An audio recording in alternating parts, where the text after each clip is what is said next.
Hey, social media family, I'm Ramona Phillips, the Healthy Mind Strategist, helping hurting people grow past that trauma.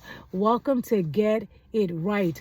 God wants us to get our hearts right, our minds right, our belief systems right. He wants us to get our relationship with Him right. He wants us to get rid of some old habits, some old self-defeating habits, and replace them with good, positive habits, right? Healthier habits. It's 2024. Thank God for His grace and mercy, where we get the chance to start all over, or we get the chance to get it right, period. Whatever it is that God wants us to get right, we're all on our own individual journeys, right? And life be life, and we know that. So life is not perfect, just like we are not perfect. It's so important that we are acknowledging how we're feeling when we're angry. It's good to even better. It's even better if we can put a label on it, right? If we have that much awareness when we're feeling uncomfortable, negative energy, right? Or those emotions come up and we're feeling angry or sad or frustrated or insecure or fearful, right? What are those feelings that we're feeling? Either way, we want to know whether it's a positive emotion, excitement, happiness, joy, peace, right? We want to know if it's something that's making us feel as though we want to calm ourselves, maybe self-medicating, right? So it's important that we're acknowledging what's going on with us. How is life affecting us, in other words? How about owning our power with people, places, things? Sometimes, my pastor has been talking lately about emotional snipers. A lot of times we don't even realize that emotionally we're being affected. My previous pastor used to say something. He says something about, he taught us something about our faith taking a hit. So sometimes we don't even realize, as life is lifing and we're still working and we're still trying to do this and get this done and helping other people and doing all of these things, we don't even realize that, my heart is being affected. My heart is being affected. I am hurting deep down inside. Or maybe we're not paying attention to our self-talk because we're so busy doing other things or doing for other people, right? So it's important that we're acknowledging what's going on with us, paying attention to how our relationships are affecting us, right? So anyway, we want to own our power. It's amazing. I heard that. I was praying and asking God, what do you want me to say? What do you want me to teach today? And I heard owning your powers, making sure that we are owning our power. And I've been seeing people sometimes where they seem like they've been struggling in that area as well. So I've been hearing that. Guess what? So I grabbed one of my books. I'm like, let me grab one of my books. Guess what? As soon as I opened the page, guess what it said? Owning our power. So I'm going to read a page real quick and then I got to go because I have a meeting at 1:30. So many of us have someone in our life who challenges our ability to trust and care for ourselves. When we hear that person's voice or are in his or her presence, we may forget all we know about what is real, about how to own our power, and how to be direct about what we know and believe to be true about how important we are. So it's important that we're speaking up, right? That we're letting people know what our needs are, what's important to us, right? Sometimes we give too much power away to particular people, and we don't want to do that. We want to always be confident about our wants, our needs, right? What our standards, right? What we refuse to deal with, right? Regardless of who that person is. And I get it. Sometimes it's not easy sometimes it feels really uncomfortable to have maybe these difficult conversations, right? Depending on who the person is. Sometimes because we've been through trauma, we don't want to rock the boat. We don't want to hurt anybody's feelings. You know what? But sometimes people don't have no problem about hurting us, right? But we don't want to be mean. When I started my recovery journey years ago, I was taught to say what you mean what you say, but don't say it mean. Say what you mean what you say, but try not to say it mean, okay? So anyway, we give up our power to that person. We don't want to do that. That can be your child, your husband. It could be your co-worker. It could be your boss. The child in us gets hooked. And a mixture of powerful feelings, love, fear, or anger. We may feel trapped. We may feel helpless or so attracted that we can't think straight. There may be a powerful tug of war going between feelings of anger and our need to be loved and accepted, or between our head and our heart. So if we feel as though we're getting out of balance in that area, it's best to pull back and make sure that we are taking care of ourselves and loving on ourselves, right? Pay attention to those feelings. We may be so enamored or intimidated that we revert to our belief that we can't react or respond to this person any differently. So we get hooked. We don't have to stay under a spell. We start by becoming aware of the people who hook us. We start by becoming aware of the people who hook us and then accepting that. Maybe it's your children. Maybe you have a hard time telling them no, right?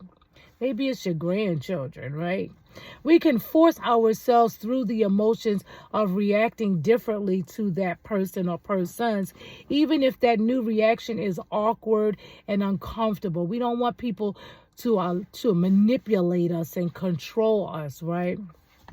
And some people, especially people with aggressive personalities, they will bulldoze right over top of you. So it's important that we know how to defend ourselves. It's important that we know how to just hold up, wait a minute, that's not working for me, or avoid the person if you need to, right?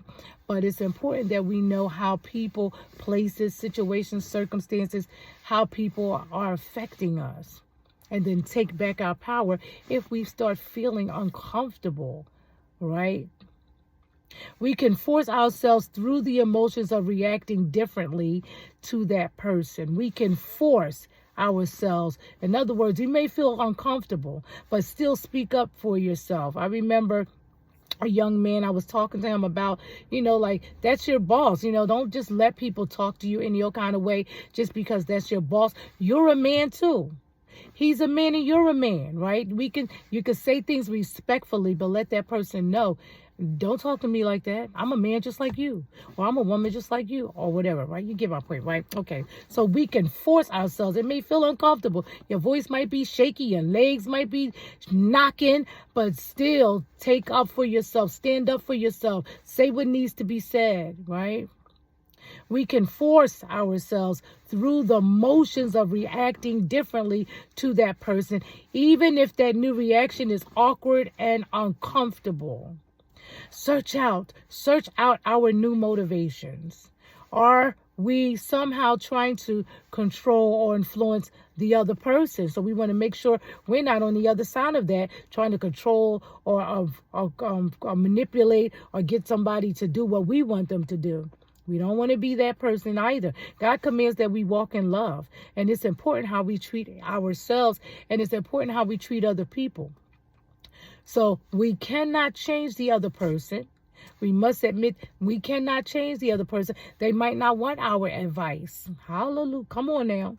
We cannot change the other person, but we can stop playing our part of the game. One good way to do this is by detaching and letting go of any need of control or any need to control. One good way to do this is by detaching, pulling back emotionally, and letting go of any need to control and being realistic. I can't control this person. I can't fix nobody. If that person wants to continue to do that and it's not healthy, look, I have to pray for that person. I may need to let go completely. It depends on the person, right? It depends on the situation, the circumstances. Sometimes we just have to set better boundaries, right? So the next step is learning to own our power, to take care of ourselves, to be who we are, free from their influence. Like everybody can't be be friends with their exes, because their exes is still trying to manipulate and control. Detach, let go, right? We can set a boundary, right? So if children are involved in something like that, look, they get for so much time, and we're only talking about the children or whatever, right? I'm grateful I don't have that problem, because My children grown, and my situation is different from other people's. My first husband passed away. My second, well, anyway, those I have children by. The bottom line is, thank God that I don't have that problem. I'm very grateful. So anyway, but I know that some people do, but it's all about boundaries. It's all about boundaries. Just because that's your baby mama, your baby daddy does not mean they get all of this control, right? Practice setting healthy boundaries, right?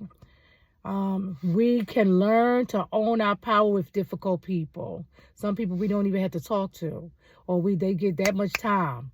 Okay, and let's stay to the facts. When I was with my ex-husband, for example, when we split up, we had these dogs, right? Because we used to have 3 Rottweilers, right?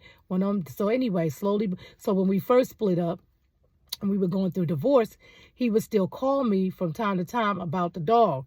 But trust me, it was like boundary. Okay, he would let me know the dog was sick or the dog needed food or something. And but trust me, that was like once a month. This was years ago. That was like once a month. I would not like let him use the dogs as a way to get in my ear and say things to me to try to make me feel sad or bad, right? It was just like quick and short. And after a while, I was like, just send me a little instant, a text message or something real quick. And then after a while, it just like, shoot, fell right on off because he had to respect the boundaries. So it's important that we allow ourselves to take care of ourselves, especially with people. People can really stress you out, doing all kind of weird things. I block people too. I don't care who it is. I will block. I don't care who it is. Okay. So anyway, we want to make sure that we are loving ourselves in our relationships, because many of us have been in situations where we could feel that we were being taken advantage of or feel that we weren't appreciated in that relationship, right? So anyway, we want to own our power or take it back, right? So I'm wrapping it up, guys. So I'm going to say it again. The next step is learning to own our power, to take care of ourselves, to be who we are, free from their influence. I'm not influenced anymore by my exes. We can learn to own our power with difficult people. My circle is small. I know a whole lot of people, but my circle is small because I'm very particular about who's in my circle. I don't play it, people trying to manipulate and control and all that. We don't want that, because people like that don't really appreciate you for who you are. People like that will use you. So anyway, and it doesn't feel good to be used, right? So it may not happen overnight, but we can begin today to change our self-defeating reactions to the people who have hooked us. Keep giving them their way, enabling them, doing things for them that they can do for themselves. It's one thing a person really, really, genuinely, really needs your help. But then there's times when we need to say no. I can't do it. Or I'll help you this time, but not next time, because now this is a pattern, right? Right? So you might have to take that extra mile to help yourself, right? So anyway, be direct, be bold, feel uncomfortable and say it anyway, right? God, help me identify the relationships. Here's a little prayer. You can say this prayer. God, help me identify the relationships where I have forfeited my power. Help me unhook and begin owning my power. Because some people, not everybody's the same, will take advantage of you, will take advantage of us because they can see that you're a kind person, a personable person, right? A loving person. Sadly to say, some people see that as a weakness, but it's not. But some people see that as an opportunity. But there's just different types of people in the world, people have to heal. People have to grow. People have been raised differently, right? So anyway, some people don't care about righteousness. Some people could care less about what God thinks, but God sees, God is watching. And he tells us to be aware of the seeds that we plant. And people are very important to God. So anyway, I'm Ramona Phillips, the Healthy Mind Strategist. Thank you for joining me on Get It Right. And we're going to get it right. That doesn't mean we're perfect, right? But we want to make sure that we're walking in righteousness. We're on the path that God wants us to be on, okay? Do me a favor. If you're watching this on on Instagram, go over, or Facebook, please go over to my YouTube channel. It's called God's Overcomers. God's Overcomers, and like, share, and subscribe. Thank you for joining me today. I pray that this message blessed you in some way. I'll talk to you later. Bye-bye.